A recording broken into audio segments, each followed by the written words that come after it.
Kalau makan ni insyaAllah kenyang. Makan burger saja pun kenyang tu. Set pula sekali dengan wedge. Memang double kenyang kawan.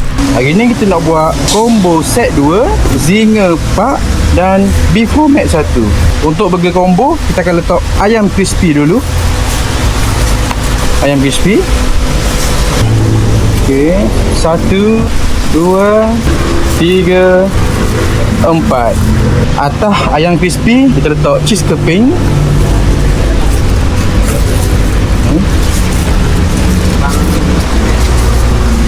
Alright. Untuk burger combo atas crispy zinger kita letak pula patty beef homemade.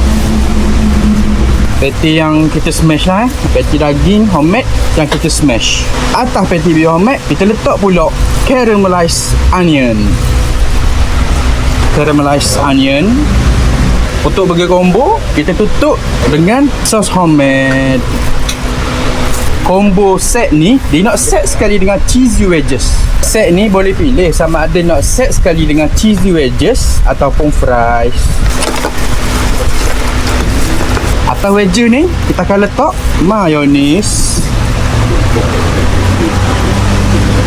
dan sos cheese. Inilah burger dia kawan. Burger combo gabungan di antara patty crispy zinger dan patty daging homemade bersama dengan cheesy wedges. Harga dia RM15 sahaja. Kalau makan ni insyaAllah kenyang.